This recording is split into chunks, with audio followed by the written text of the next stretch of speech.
இருந்து காப்பாற்றினால் அவரது நல்லொழுக்கம் குறையாது என்று அவருக்கு உறுதியளித்தார். ஞானிகளின் கூற்றுப்படி தங்களை நேர்மையுடனும் பக்தியுடனும் அழைக்கும் ஒரு பெண்ணை ஒருவர் ஏற்றுக்கொள்ள வேண்டும். அதுலன் மறுத்தால் உலுபி தன்னை அழித்து விடுவதாக சபதம் செய்தார். உலுபியின் வார்த்தைகள் மற்றும் அவரது துயரத்தால் தூண்டப்பட்ட அதுலன் நல்லொழுக்கம் மற்றும் இரக்கத்தால் தூண்டப்பட்டு அவரது விருப்பங்களுக்கு அடிபணிய ஒப்புக்கொண்டார். உலுபியுடன் சேர்ந்து அவர் நாகா மன்னரின் அரண்மனையில் இரவை கழித்தார். மறுநாள் காலை சூரியனுடன் எழுந்தார்.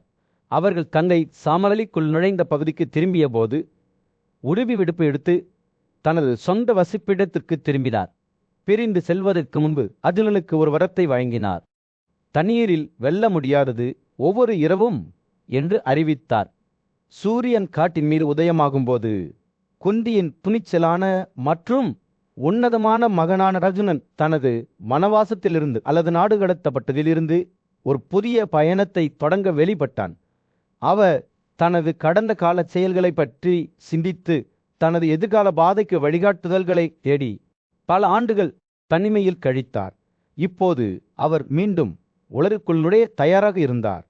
ஆனால் ஒரு புதிய நோக்கத்துடனுடன் வாழ்ந்த பிராமணர்களுடன் அர்ஜுனன் ஆன்மீக ஞானத்தையும் சுத்திகரிப்பையும் தேடி இமயமலை நோக்கி புறப்பட்டான். அவர்கள் புனித சிகரங்கள் வழியாக பயணம் செய்து ஆஸ்தியவாதத்தில் நிறுத்தி வசிஷ்டரில் ஆசிரமத்திற்கு சென்றனர். அங்கிருந்து அவர்கள் பிரிகுவின் சிகரத்திற்கு சென்றனர். அங்கு அர்ஜுனன் தனது குளியல் செய்து ஆயிரக்கணக்கான பசுக்களையும் வீடுகளையும் பிராமணர்களுக்கு வழங்கினார். அவர் பயணித்த போது அர்ஜுனன் திறனெறிந்துவின் புனித புகலிடத்தை பார்த்தார். அங்கு அவர் பல புனித பகுதிகளை பார்த்தார் மற்றும் அவரது சடங்குகளை செய்தார். பின்னர் அவர் தனது தோழர்களுடன் அந்த உயரத்திலிருந்து இறங்கினார். கிழக்கு திசையிலுள்ள பகுதிகளை பார்க்க ஆர்வமாக இருந்தார். அவர்கள் வங்கா மற்றும் கலிங்கத்தின் வழியாக பயணம் செய்தனர். அனைத்து புனித நீர்நிலைகளையும் மற்ற புனித இடங்களையும் பார்வையிட்டனர். அர்ஜுனன் செல்லும் போது ஏராளமான செல்வத்தை கொடுத்தார். அவரது பயணம் முழுவதும் அவருடன் பயணித்த பிராமணர்கள் இறுதியில் கலித ராஜ்யத்தின் வாயிலில் அவருக்கு விடைபெற்றனர். அவர்களின் கடமை நிறைவேறியது. அர்ஜுனன் இப்போது ஒரு சில உதவியாளர்களுடன் தனியாக பல்வேறு நாடுகளையும் புனித இடங்களையும் கடந்து கடலை நோக்கி தொடர்ந்தார். அவர் துறவிகளால் அலங்கரிக்கப்பட்ட கம்பீரமான மகேந்திர மலையை பார்த்து கடற்கரையில் மெதுவாக முன்னேறினார். மணிப்பூரை சுற்றி வந்த அர்ஜுனன் அந்த மாகாணத்தின் நல்லொழுக்கம் உள்ள மன்னன் சித்தவாரனாவை கண்டான். அவளுக்கு சித்ராங்கதா என்ற மகள் இருந்தால். இளம் இளவரசி தனது அழகுக்காக புகழ் பெற்றாள். அர்ஜுனனின் இதயம் உடனடியாக அவளிடம் ஈர்க்கப்பட்டது. அவர் திருமணத்தில் ராஜாவின் கைதாடினார். ஆனால் மன்னர் அர்ஜுனனின் க்ஷத்திரிய அந்தஸ்தை கண்டு மகிழ்ச்சி அடைந்தாலும் ஒரு ஆச்சரியமான நிலையை வெளிப்படுத்தினார். பெரிய கடவுளான சிவனால் தனது மூதாதையர்களுக்கு ஒரு வரம் வழங்கப்பட்டதாக மன்னர் விளக்கினார். ஒவ்வொரு அடுத்தடுத்த வம்சாவியினருக்கும் ஒரே ஒரு குழந்தை மட்டுமே இருக்கும். இதன் விளைவாக அவர்களுக்கு பிறந்த ஒவ்வொரு ஆண் குழந்தையும் ஒரு விலைமதிப்பற்ற பரிசாக கருதப்பட்டது. இருப்பினும் ராஜாவுக்கு ஒரு மகள் மட்டுமே இருந்தார். அவர் ஒரு புத்திரிகாவை உருவாக்கினார். அடிப்படையில் ஒரு மகள் திருமணம் செய்து கொண்டு தனது குடும்பத்தின் வம்சாவளிக்கு குழந்தைகளை பெறுவார். அர்ஜுனன் சித்தாங்கதாவை தனது மனைவியாக எடுத்துக்கொள்ள வேண்டும் என்று அவர் முன்மொழிந்தார். அவர்களின் மதங்களில் ஒருவர் தனது இனத்தை நிலைநிறுத்துவார் என்ற நிபந்தனையின் பேரில் இந்த அசாதாரண ஏற்பாட்டால் அர்ஜுனன் ஆரம்பத்தில் அதிர்ச்சி அடைந்தாலும் ராஜாவின் நிபந்தனைகளை தயக்கமின்றி ஏற்றுக்கொண்டார். 3 ஆண்டுகள் அவர் சித்ரங்கதாவுடன் மணிப்பூரி வசித்து வந்தார். இறுதியில் அவள் ஒரு அழகான மகளை பெற்றெடுத்தாள். அர்ஜுனன் மிகவும் மகிழ்ச்சி அடைந்தான். ராஜாவின் விடுப்பை எடுப்பதற்கு முன்பு தனது புதிய மகளை அன்புடன் தழுவிக்கொண்டான். சூரியன் முத்தமிட்ட கடற்கரைகளும் தென்கடலின் தெளிவான நீரும் பாரத வம்சத்தின் வலிமையான போர்வீரரான அர்ஜுனனை அழைத்தன. இந்த நீரில் பாய்ந்த புனித நதிகள் பற்றிய கதைகளை அவர் கேள்விப்பட்டிருந்தார். ஒவ்வொன்றும் பண்டைய ரிஷிகளின் ஆசீர்வாதங்களால் நிரம்பி இருந்தன. அர்ஸ்தியா, சௌபத்ரா, பொலோமா, கந்தமா மற்றும் பர்பாஜா ஆகிய 5 நதிகள் தங்கள் நீரில் குளித்தவர்களின் பாவங்களை கழுவும் திறன் கொண்ட மாய பண்புகளை கொண்டுள்ளன என்று கூறப்படுகிறது. அர்ஜுனன் இந்த புனிதமான நதிகளை நெருங்கிய போது அவை பாழடைந்து விட்டதாக தோன்றுவதை கவனித்தார். அருகில் வாழ்ந்த நல்லொழுக்கமுள்ள துறவிகள் இந்த நீரை தவிர்த்தனர். ஒரு இருண்ட ரகசியத்தை பற்றி தங்களுக்குள் கிசுகிசுத்தனர். பக்தியுள்ள மனிதர்களில் ஒரு குழு மரியாதையுடன் கைகளை இழைத்து அர்ஜுனுடன் உண்மையை பகிர்ந்து கொண்டது. இந்த 5 புனித நீர்நிலைகள் நாம் ஒதுக்கி வைக்கப்படுகின்றன, ஏனெனில் அவை 5 பயமுறுத்தும் முதலைகளின் இருப்பிடமாகும். அவை சந்தேகத்திற்கு இடமில்லாத துறவிகளை வேட்டையாடுகின்றன. அவை உள்ளே குளிக்க துணிகின்றன. அர்ஜுனின் ஆர்வம் அதிகமாக இருந்தது. அவர் எப்போதும் கரியப்படாத மற்றும் விவரிக்கப்படாதவற்றுக்கு ஈர்க்கப்பட்டு வந்தார். எச்சரிக்கைகள் இருந்த போதிலும் அவர் மேலும் விசாரிக்க முடிவு செய்தார். அவர் சௌபர்கா நதிக்கு சென்றார். அது மெதுவாக கடலில் பாய்ந்தது. அவர் அதன் நீரில் நடந்து செல்லும் போது ஒரு பெரிய முதலை ஆழத்திலிருந்து வெளிப்பட்டது. அர்ஜுனின் காலை பிடித்தபோது அதன் தாடைகள் கொடூரமாக நொறுங்கிய துளிச்சலான போர் வீரன் அசையவில்லை. நம்ப முடியாத வலிமையுடன் போராடும் உயிரிழத்தை பிடித்து கொண்டு கரைக்கு இழுத்து சென்றார். ஆனால் அவை வறண்ட நிலத்தை அடைந்த போது ஏதோ அதிசயம் நிகழ்ந்தது. முதலை ஒரு மூச்சடைக்கக்கூடிய அழகான பெண்ணாக மாறியது. அவருடைய தோல் வேறொரு உலக பிரகாசத்தால் பிரகாசித்தது. அவருடைய கண்கள் இரவு வானத்தில் நட்சத்திரங்களைப் போல பிரகாசித்தன. இந்த விசித்திரமான காட்சியைக் கண்டு அர்ஜுனன் அதிர்ச்சி அடைந்தான். ஆச்சரியமும் ஆர்வமும் நிறைந்த இதயத்துடன் அந்த பெண்ணின் அருகில் சென்றான். நீ யார் மயக்கும் பெண்ணே என்று அவர் கேட்டார். அவரது குரல் பிரமிப்புடன் நடுங்கியது. வர்கா என்ற பெண். அவர் ஒரு அப்சரா தெய்வங்களின் சாம்ராஜ்யத்தை சேர்ந்த ஒரு தெய்வீக உயிரினம் என்று பதிலளித்தார். தீயானத்தில் ஆழமாக மூழ்கியிருந்த ஒரு இளம் பிரமணரை திசை திருப்ப அனுப்பப்பட்டார். வர்கா மற்றும் அவரது தோழர்களான சௌரபேயி, சமிச்சிவுடுடா மற்றும் லதா ஆகியோர் பிராமணரின் தனிமையில் இறங்கி அவரது ஆன்மீக நடைமுறைகளை சீர்குலைக்கும் நோக்கத்துடன் இருந்தனர். ஆனால் இளைஞர்கள் அவர்களின் கவர்ச்சியை எதிர்த்தனர். அதற்கு பதிலாக அவரது பக்கிரலில் கவனம் செலுத்தினர். அவர் திசை திருப்ப மறுத்ததால் கோபமடைந்தவர்கள் பிராமணரால் சபிக்கப்பட்டார். முதலைகள் ஆதி 100 ஆண்டுகளாக தண்ணீரில் சுற்றி திரியுங்கள். அர்ஜுனன் வர்காவின் கதையை கேட்டபோது மிகவும் எதிர்பாராத வடிவங்களில் கூட அழகும் அதிசயமும் இன்னும் இருப்பதை உணர்ந்தான். அந்த பெண்ணின் கதை பக்தியின் நீடித்த சக்திக்கும் ஆன்மீக முயற்சிகளின் உருமாறும் தன்மைக்கும் ஒரு சான்றாகும். அர்ஜுனன் அங்கேயே நின்று குளித்த போது வனவாசத்தின் மத்தியில் காட்டில் நாடு கடத்தப்பட்ட காலத்தில் பாண்டவ சகோதரர்கள் ஒரு பயங்கரமான சாபத்தால் சூழப்பட்டனர். அவர்கள் ஆசையின் கடவுளால் சோதிக்கப்பட்டனர். முறையற்ற முறையில் செயல்பட்டனர். துறவி செல்வத்திற்கும் கடுமையான சபதங்களுக்கும் பெயர் பெற்ற ஒரு பிராமணரின் கோபத்தை பெற்றனர். அப்சராக்களில் ஒருவரான வர்கா அங்கள் வீழ்ச்சிக்கு வழிவகுத்த நிகழ்வுகளை அர்ஜுனனிடம் விவரித்தார். நாங்கள் இளமையாகவும் முட்டாள்தனமாகவும் இருந்தோம் என்று அவர் கூறினார். எங்கள் ஆசைகளை, எங்கள் தீர்ப்பை மறைக்க அனுமதித்தோம். நாங்கள் எங்கள் செயல்களில் அதிக கவனமாக இருந்திருக்க வேண்டும். பிராமணரை இந்த வழியில் சோதிக்கக்கூடாது. சகோதரர்கள் பிராமணரை சமாதானப்படுத்த முயன்றனர். தங்கள் மீறலுக்கு மன்னிப்பு கேட்டு அவரது மன்னிப்புக்காக கெஞ்சினர். அவர்களின் வார்த்தைகளால் தூண்டப்பட்டு பிராமணர் பின்வாங்கி அவர்களுக்கு ஒரு சமாஜத்தை வழங்கினார். நீங்கள் முதலைகள் ஆகிவிடுவீர்கள் என்று அவர் கூறினார். 100 ஆண்டுகளுக்கு தண்ணீரிலிருந்து மனிதர்களை பிடித்து கொள்ளுங்கள்.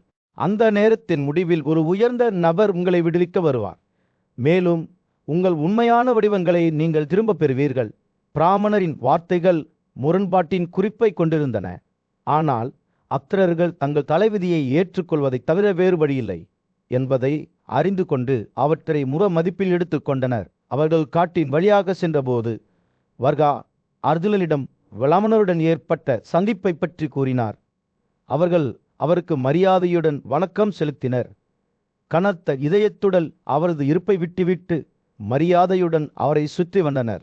எங்கள் சொந்த வடிவங்களை திருப்பி தரும் அந்த மனிதரை எங்கே கண்டுபிடிப்பது என்று நாங்கள் யோசித்தோம் என்று அவர் சொன்னாள். அவருடைய குரல் சோகத்தால் நனைந்தது. ஆனால் அவர்களின் துக்கம் குறுகிய காலமே நீடித்தது. ஏனென்றால் அவர்கள் விரைவில் அளவிட முடியாத ஆற்றலும் ஞானமும் கொண்ட மாபெரும் நாரதரை சந்தித்தனர். அவர் அவர்களின் அவலநிலையை பற்றி அவர்களிடம் கேட்டார். வர்கா அவர்களின் கதையை நினைவு கூர்ந்தபோது கவனமாக கேட்டார். தென் கடலின் எல்லையில் உள்ள தாழிலங்களில் புனித நீரின் 5 பகுதிகள் உள்ளன என்று அவர் கூறினார்.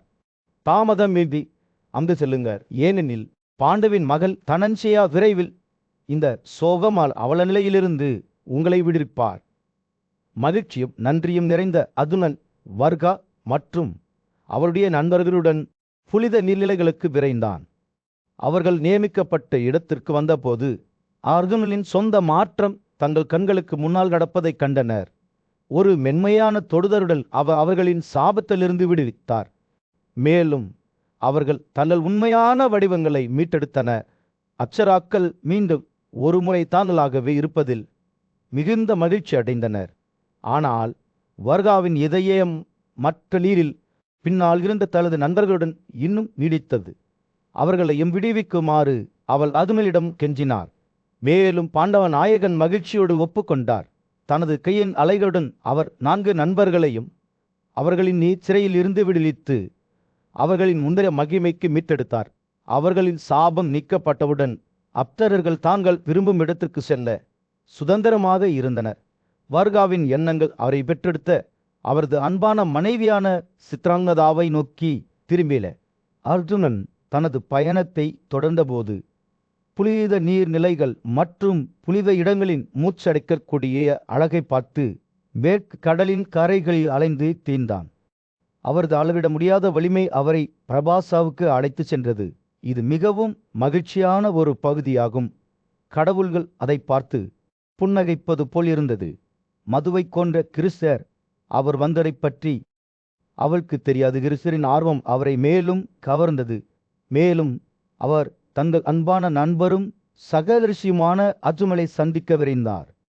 அவர்கள் மீண்டும் ஒன்றிணைந்த போது ஒருவருக்கொருவர் அன்பார தளிலி வாசுதேவர் அர்ஜுனனிடம் அவரது பயணங்களை பற்றி கேட்டார். அவர் ஏன் பூமியில் அலைந்து திரிகிறார் என்று விசாரித்தார். இந்த புனிதமான காட்சிகளை பார்த்தார். ஆச்சரியம் நிறைந்த இதயத்துடன் அதுவன் தனது பயணத்தில் நடந்த அனைத்தையும் விவரித்தார். கிறிஸ்தர் கவனமாக கேட்டு அவ்வப்போது தலையாட்டி இதுதான் தனக்கு வகுக்கப்பட்ட பாதை என்பதை உறுதி செய்வது போல் இருந்தார். இறுதியாக அவர் ஒரு மென்மையான புன்னகையுடன் கூறினார், எனவே 2 நண்பர்களும் பிரபாஸ்ராவில் சிறிது நேரம் செலவிட்டனர். ஒருவருக்கொருவர் நீர்வளத்தில் ஈடுபட்டனர். தங்கள் சார்சங்களின் கதைகளை பகிர்ந்து கொண்டனர். சூரியன் அஸ்தமிக்க தொடங்கிய போது அவர்கள் ராய்வடக மலைக்கு செல்ல முடிவு செய்தனர். அங்கு அர்ஜுனனுக்கு பிரமாண்டமான வரவேற்பை தயாரிக்குமாறு கிறிஸ்தர் தனது கைவிளைஞர்களுக்கு அறிவுறுத்தியிருந்தார். மலை வண்ணமயமான அலங்காரங்களால் அலங்கரிக்கப்பட்டது. வாசுதேவரில் கட்டளையின் பேரில் ஏராளமான உணவு சேகரிக்கப்பட்டது. இரவு வந்தவுடன் அர்ஜுனன் நன்கு அலங்கரிக்கப்பட்ட படுக்கையில் அமர்ந்தான். மென்மையான விளக்குகளால் சூழப்பட்டு நடிகர்கள் மற்றும் நடனக் கலைஞர்களின் நிகழ்ச்சிகளை பார்த்து கொண்டிருந்தான். அர்ஜுனன் தன் நண்பர்களுடன் இருந்ததில் மகிழ்ச்சி அடைந்த போது இசையும் சிரிப்பும் காற்றை நிரப்பியது. ஆனால் விரைவில் வீணாவின் இனிமையான மெல்லிசை மற்றும் பட்டைகளின் பனிகிரிச்சால் தூக்கம் அவரை தாக்கியது. மறுநாள் காயில் அவர் எழுந்தபோது புத்துணர்வுடனும் வாசுதேவ அவரை அன்புடன் வரவேற்றார். அவர்கள் மீண்டும் தங்கள் நாளை தொடங்கினர். தேவையான சடங்குகளை செய்த பிறகு அர்ஜுனனை கிறிஸ்தர் மீண்டும் ஒரு முறை அன்புடன் வரவேற்றார். அவர்கள் ஒன்றாக யாதவர்களில் தாயகரான துவாரகத்தை நோக்கி ஒரு தங்க ரதத்தில் சவாரி செய்தனர். அவர்கள் நகரத்திற்குள் நுழைந்தபோது அர்ஜுனனை அதன் குடிமக்களிடமிருந்து அன்பும் மரியாதையும் வெளிப்பட்டது. அனைத்து தரப்பு மக்களாலும் தெருக்கள் நிரம்பி வழிந்த ஆண்கள், பெண்கள் மற்றும் குழந்தைகள் பாண்டவ வீரரை பார்க்க கூடியிருந்தனர். யாதவ பழங்குடியினத்தை சேர்ந்த இளைஞர்கள் அவரை அன்புடன் வரவேற்றனர். தங்கள் மூத்தவரை தங்களில் ஒருவராக தழுவினர். அர்ஜுனன் தனது மரியாதைக்கு தகுதியானவர்களை வணங்குவதன் மூலம் பதிலளித்தார். பதிலுக்கு அவர்களின் ஆசீர்வாதங்களை பெற்றார். எனவே அவர் கிருஷ்ணரின் பிரமாண்டமான மாளிகையில் வசிக்கத் தொடங்கினார். விலைமதிப்பற்ற ரத்தினங்கள் மற்றும் ஒவ்வொரு இன்பப் பொருட்களும் நிறைந்திருந்தது. பல நாட்கள் 2 நண்பர்களும் ஒன்றாக வாழ்ந்தனர். கதைகள், சிரிப்பு மற்றும் சாசங்களை பகிர்ந்து கொண்டனர். தங்கள் பிரமாண்டமான திருவிழாவுக்காக விருகிகளும் அந்தக்கர்களும் கூடியிருந்தபோது சூரியன் முத்தமிட்ட ராய்வடக மலை உற்சாகத்தால் நிரம்பி வழிந்தது. கம்பீரமான மலையின் ஒவ்வொரு மூலை முடுக்கையும் அலங்கரித்த இசை நடனம் மற்றும் துடிப்பான வண்ணங்கள காற்று உயிருடன் இருந்தது. வாழ்க்கையின் அனைத்து துறைகளிலிருந்தும் ஆயிரக்கணக்கான மக்கள் கொண்டாட வந்திருந்தனர். அவர்களின் முகங்கள் மகிழ்ச்சியுடனும் எதிர்பார்ப்புடனும் பிரகாசிக்கின்றன. திருவிழா தொடங்கியபோது விருஷிகளும் அந்தக்கர்களும் தங்கள் தாராள மனப்பான்மைக்கும் பக்திக்கும் சான்றாக ஆயிரக்கணக்கான பிராமணர்கள் மீது செல்வத்தை பொழிந்தனர். மலையை சுற்றியுள்ள பகுதி ஒரு பிரகாசமான காட்சியாக மாறியது. மாளிகைகள் விலைமதிப்பட்ட நகைகள் போல பிரகாசிக்கின்றன. செயற்கை மரங்கள் மென்மையான காற்றில் அசைந்தன. இசைக்கலைஞர்கள் ஒரு உயிரோட்டமான இசையை வெளிப்படுத்தினர். நடனக் கலைஞர்கள் சரியான இணக்கத்துடன் நகர்ந்தனர். பாடகர்கள் ஆர்வத்துடன் பாடினர். இனிமையான பாடல்களால் காற்றை நிரப்பின. விருந்தினர்களில் விஷ்ணு குலத்தைச் சேர்ந்த இளைஞர்களும் இருந்தனர். அவர்களின் முகங்கள் ஆற்றலால் பிரகாசித்து கற்பனை செய்யக்கூடிய ஒவ்வொரு ஆவரணங்களாலும் அலங்கரிக்கப்பட்டன. அவர்கள் மேலே வானத்திலிருந்து வரும் கடவுள்களைப் போல தங்க ரதங்களில் சவாரி செய்தனர். குடிமக்கள் தங்கள் மனைவிகள் மற்றும் ஆதரவாளர்களுடன் மலையில் திரண்டனர். அவர்களின் சிரிப்பு மற்றும் அரட்டை காற்று நிரம்பியது. மகிழ்ச்சியான உருவம் கொண்ட அலதர வளராமா சுதந்திரமாக சுற்றி திரிந்தார். அவரை பின்தொடர்ந்து இசைக்கலைஞர்களும் பாடகர்களும் வந்தபோது அவரது கண்கள் மகிழ்ச்சியுடன் பிரகாசித்தன. விருஷிகளின் சக்தி வாய்ந்த மன்னான உப்ரசேனா தனது 1000 மனைவிகளுடன் திருவிழாவின் பிரமாண்டத்தை மேலும் அதிகரித்தார். ரால்பின்யாவும் சாம்பாவும் போருக்கு எப்போதும் தயாராக இருந்தனர். மலர் மாலை மற்றும் விலையுயர்ந்த ஆடைகளை அணிந்தனர். அவர்களின் முகங்கள் உற்சாகத்தால் பிரகாசித்தன. கொண்டாட்டம் உச்சத்தை எட்டியதும் அக்புரா சரண் கடவப்ரு விசாதா சார்தேஷா பிரிது வித்திது சத்யகா சத்யகி பங்ககரா மராராவா காடிகா மற்றும் புத்தவாவு ஸ்ரீ குலத்தின் முக்கிய பிரமுகர்கள் அனைவரும் தங்கள் மனைவிகளுடன் பாடகர்களின் குழுக்களுடன் வந்தனர். மலை திருவிழா உண்மையில் பார்ப்பதற்கு ஒரு காட்சியாக மாறியது. இந்த பிரமாண்டத்திற்கு மத்தியில் வாசுதேவனும் பார்த்தாவும் அர்ஜுனா ஒன்றாக அலைந்து திரிந்தனர். கொண்டாட்டத்தின் ஒவ்வொரு விவரத்தையும் எடுத்துக்கொண்டனர். அவர்கள் நடந்து செல்லும்போது வாசுதேவாவின் அழகான மகளான பத்ராவை அவருடைய பணிப்பெண்களால் சூழப்பட்டனர். அர்ஜுனனின் கண்கள் அவரை பார்த்தபோது விரிவடைந்தன. அவர் உடனடியாக அவருடைய அழகை கண்டு மயங்கினார். கிருஷ்ணர் தனது நண்பரின் பார்வையை பார்த்து தெரிந்தே புன்னகைத்து, இது எப்படி காடுகளில் அலைந்து திரியும் ஒருவரின் இதயம் ஆசையின் கடவுளால் கேட்சி அடைய முடியுமா? அவர் பத்தா தனது சகோதரி என்றும் சர்ணாவின் கற்பை சகோதரி என்றும் விளக்கினார். வாசுதேவாவின் மகள் தனது குடும்ப உறுப்பினர்களிடையே மிகவும் பிடித்தவளாக இருந்தார். அர்ஜுனனின் கண்கள் பத்ராவை பார்த்தன. அவர் கிருஷ்ணரிடம் அவர் அழகால் தான் ஈர்க்கப்பட்டதாக ஒப்புக்கொண்டார். கிருஷ்ணர் மகிழ்ச்சியடைந்தார். சுபத்தாரணா பருவத்தின் நடுவே அர்ஜுனனான தனஞ்சயருக்கு சுபத்ராவுடன் இணைவதற்கு அவர் ஒப்புதல் அளித்ததாக யுதிஷ்டிரனால் தெரிவிக்கப்பட்டது. அவர் வாசுதேவருடன் ஆலோசனை நடத்தி அனைத்து விஷயங்களையும் தீர்த்து கொண்டு அவரது ஒப்புதலையும் பெற்றார். கிருஷ்ணரின் ஒப்புதலுடன் அர்ஜுனன் தனது பிரமாண்டமான தங்க ரதத்தில் சவாரி செய்து சிறிய மணிகளின் வரிசைகளால் அலங்கரிக்கப்பட்டு அனைத்து வகையான ஆயுதங்களாலும் பொருத்தப்பட்டான். அவரது குதிரைகளான சைவ மற்றும் சுக்ரீவா ரதத்துடன் இணைக்கப்பட்டனர். மேலும் அவர் தபாலில் உடைய வாள் ஆயுதம் ஏந்தியிருந்தார். மேலும் அவரது விரல்களில் தோல் கையுறைகளை அணிந்திருந்தார். இதற்கிடையில் சுபத்ரா ராவடக மலைக்கு மரியாதை செலுத்தி தெய்வங்களை வணங்கி மலையை சுற்றி நடந்து சென்றார்.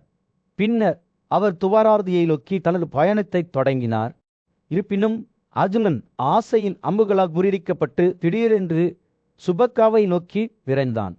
அவளை வலுக்கட்டாயமாக தனது ரதத்தில் அழைத்துச் சென்றான்.